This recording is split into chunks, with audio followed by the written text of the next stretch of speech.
Bonjour à toutes et à tous. Bienvenue sur Version améliorée, votre chaîne dédiée au partage de connaissances approfondies sur le développement personnel holistique à travers le prisme de livres qui changent la vie. Ce qui vous donne réellement le sentiment de vous appauvrir de nos jours n'est pas tant la faiblesse de vos revenus ou un manque de diligence. Au contraire, ce sont ces habitudes quotidiennes, en apparence inoffensives, qui abritent secrètement des éléments négatifs dans votre vie. Nous cherchons souvent un événement unique et catastrophique pour expliquer nos difficultés, mais la vérité est généralement beaucoup plus silencieuse et bien plus répétitive. Aujourd'hui, j'aimerais partager avec vous un livre qui a eu une influence monumentale sur ma perspective, intitulé A Zero Waste Life, une vie zéro déchet. Ce concept représente un tout nouveau mode de vie. C'est une philosophie qui évite le gaspillage de ressources précieuses tout en libérant simultanément plus de temps, d'argent et d'énergie mentale. En adoptant cette voie, vous ne faites pas que de petites économies. Vous accumulez continuellement du mérite et de la vertu pour vous-même et pour la planète. Cela semble incroyable, n'est-ce pas?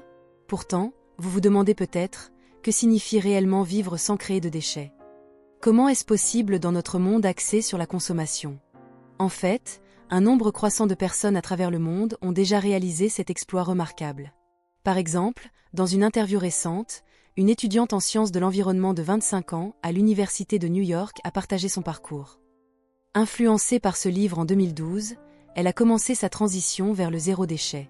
Après plusieurs années, la totalité des déchets non recyclables qu'elle avait jetés pouvait tenir dans un seul petit bocal en verre. Dans un autre cas inspirant, une femme de 35 ans nommée Zoé a décidé de suivre ses principes. Après 5 ans de mode de vie zéro déchet, elle a découvert qu'elle avait économisé plus de 50 000 $. Vivre ainsi ne signifie pas que vous devez être parfait ou ne jamais produire le moindre détritus. Il s'agit plutôt de minimiser radicalement le gaspillage pour ne pas gâcher nos vies ni peser sur la terre. Au lieu de jeter, d'enfouir ou de brûler, nous apprenons à réutiliser, recycler ou composter pour nourrir le sol. Choisir le zéro déchet est un voyage d'amélioration personnelle et une façon de répandre la bienveillance autour de soi.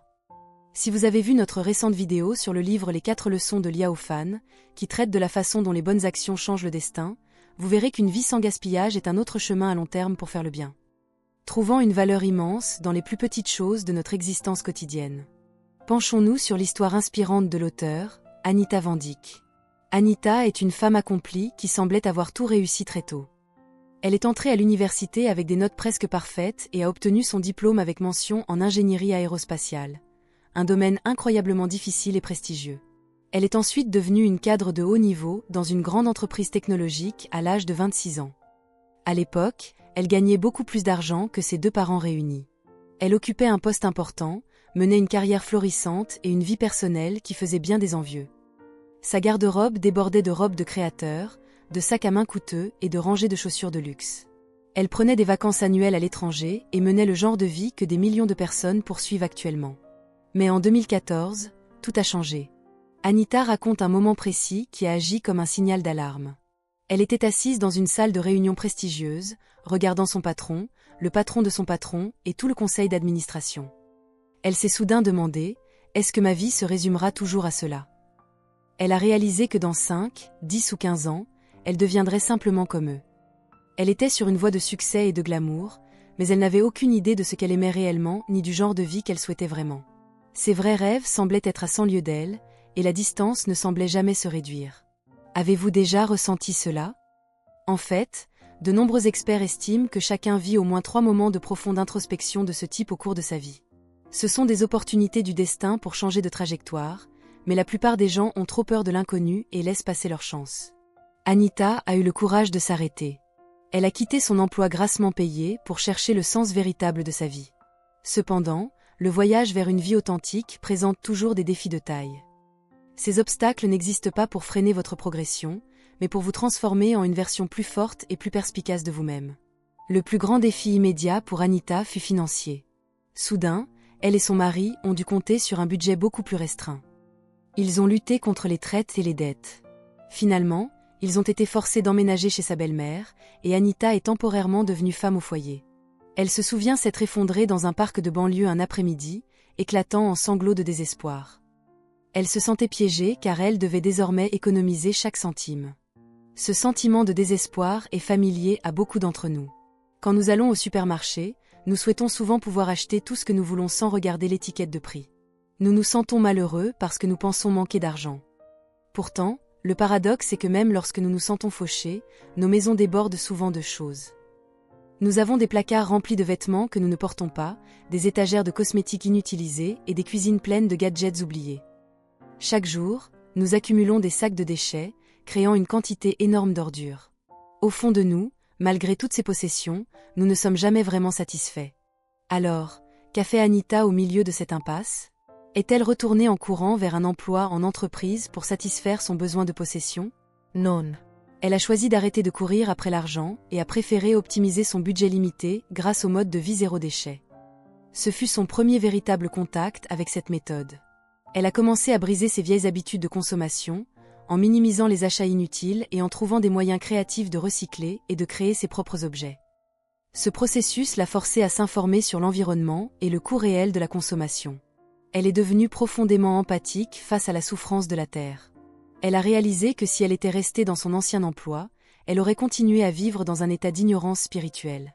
Considérez la réalité de notre monde, des millions de tonnes de déchets sont déversés chaque jour.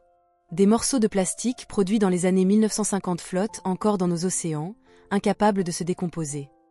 Pour produire un seul t-shirt, il faut plus de 2700 litres d'eau, la quantité qu'un humain boit en 3 ans. Dans de nombreux pays développés, on jette 1/5 de la nourriture achetée chaque semaine. Les poissons que nous mangeons et l'eau que nous buvons sont connectés aux mêmes sources où nos déchets plastiques sont déposés.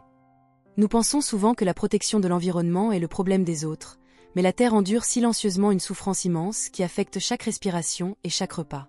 Cette empathie profonde pour la nature a motivé Anita à changer l'impact de sa consommation.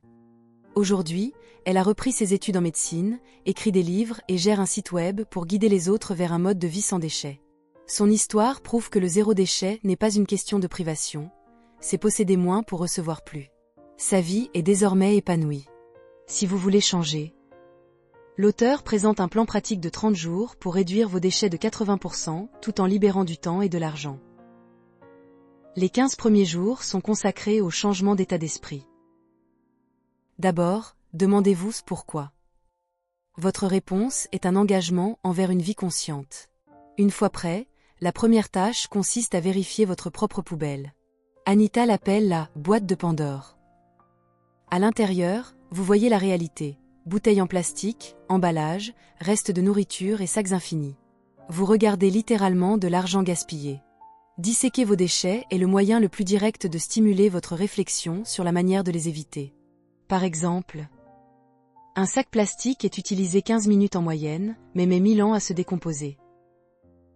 Les baguettes jetables consomment des ressources vastes et sont souvent traitées avec des produits toxiques pour paraître propres. En voyant cela, vous réalisez l'ampleur du gaspillage. Appliquez ensuite les principes des 5 R. Le premier est refuser, dites non aux objets inutiles et aux achats impulsifs. Le deuxième est réduire, moins vous achetez, moins vous jetez. Le troisième est réutiliser. Avant de jeter, demandez-vous si l'objet peut être détourné. De vieux vêtements peuvent devenir des chiffons écologiques. Le quatrième est recycler. Si un objet est vraiment inutilisable, triez-le correctement.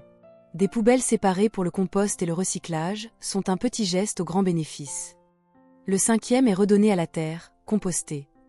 Les épluchures deviennent de l'engrais, vous faisant économiser de l'argent tout en produisant de la nourriture fraîche. Anita suggère de préparer un kit zéro déchet, un sac réutilisable, une bouteille en inox ou en verre, une tasse à café réutilisable et une paille en métal. Les pailles sont l'un des polluants les plus courants. Personnalisez ce kit selon vos besoins. Pour réussir, fixez-vous des interdits de consommation. N'achetez pas de vêtements ou cosmétiques superflus, même en solde. Ne dépensez que pour la nourriture et l'essentiel. En revanche, autorisez-vous à dépenser pour les expériences, voir des amis, voyager, apprendre. Ce sont des investissements dans votre âme. Comme le dit Anita, pour connaître vos vraies valeurs, regardez votre relevé bancaire. L'étape suivante consiste à dire non à ce que vous possédez déjà. Commencez par vos vêtements. Soyez le maître de votre garde-robe. Vos habits doivent correspondre à votre vie réelle. Sortez toutes vos placards, vous serez choqué par le volume. Organisez par saison et par couleur pour gagner du temps le matin. Donnez ce que vous n'utilisez pas. Ne tombez pas dans le piège du « je le porterai quand j'aurai perdu 3 kilos ». La décision libère de l'espace mental. Anita enseigne aussi le principe du bateau vide. Posséder plus que nécessaire est un fardeau. Essayez de ne garder qu'un maximum de 2 exemplaires de n'importe quel objet identique. Réorganiser votre espace, c'est réorganiser votre vie. Commencez petit et progressez vers le zéro déchet plutôt que de vouloir tout jeter en un jour. La constance mène à la transformation. Vous pouvez aussi créer vos propres produits. Regardez votre coiffeuse, combien de flacons coûteux s'y trouvent. La simplicité est souvent préférable. Un nettoyant visage peut être fait d'huile de tournesol bio et d'huiles essentielles. Un nettoyant ménager peut être créé en faisant fermenter des pots d'agrumes dans du vinaigre blanc. Ces solutions prouvent que la vie n'a pas besoin d'être chère pour être saine. Les 15 derniers jours sont ceux de la conscience éveillée. C'est là que l'on renoue avec la nature. Anita a travaillé sans voir le soleil pendant 3 ans. Ne faites pas cette erreur. Sortez, marchez pieds nus dans l'herbe, sentez la brise. Si vous perdez le lien avec la nature, vous perdez le lien avec vous-même. L'argent ne comblera jamais ce vide. En appréciant la beauté du monde, vous voudrez naturellement le protéger. Visez une vie élégante et minimaliste. Empruntez des livres à la bibliothèque, privilégiez les transports en commun ou le vélo. En désencombrant vos biens, vous désencombrez vos pensées. Libérez-vous des relations toxiques et nettoyez vos réseaux sociaux. Internet doit être un outil positif, pas une source de jalousie. Une vie éclairée est une vie où la joie vient de l'intérieur. Il est étrange que nos loisirs soient si liés à la dépense. Préférez cuisiner ensemble à la maison ou marcher au coucher du soleil. Ces moments créent des liens profonds. Faites une liste de joies gratuites. Yoga, lecture, écriture. C'est ainsi que vous revenez à vous-même. La vraie richesse est dans la sérénité du moment présent. Anita a quitté la voie du succès matériel car ce n'était pas la sienne. En éliminant le superflu, elle s'est éveillée. Elle privilégie désormais le travail porteur de sens et l'amour de sa famille. Elle a vu les glaciers d'Islande et les forêts de Californie, et cela l'animait d'un désir de protéger la planète. Elle vit avec gratitude. La 3e loi de Newton dit que chaque action produit une réaction égale et opposée. Chaque petit choix, refuser une paille, apporter son sac, envoie une onde d'influence dans l'univers. Ne pensez jamais que vos gestes sont trop petits. Ces choix répétés sont comme des gouttes d'eau qui finissent par creuser la pierre. Quand ces gouttes deviennent un océan, vous serez le premier à recevoir les vagues rafraîchissantes d'une vie accomplie.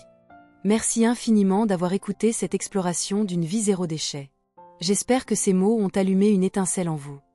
Si cette histoire et ces conseils vous ont été utiles, n'hésitez pas à partager cette vidéo avec vos amis ou votre famille qui pourraient se sentir écrasés par le poids du consumérisme moderne. Votre soutien est ce qui nous permet de continuer ces analyses profondes de la sagesse mondiale. Avant de partir, prenez une seconde pour mettre un « j'aime » à cette vidéo. Cela aide vraiment notre communauté à grandir. Et surtout, abonnez-vous et activez la cloche de notification pour ne manquer aucune de nos publications hebdomadaires. Nous sommes déterminés à vous accompagner sur le chemin de votre meilleure version, un livre et une habitude à la fois. Dites-nous en commentaire, quel objet ou quel déchet allez-vous éliminer aujourd'hui? Nous lisons chaque message avec attention. Merci encore pour votre temps et votre écoute. Restez conscients, restez protecteurs de notre environnement, et on se retrouve dans la prochaine vidéo. À bientôt.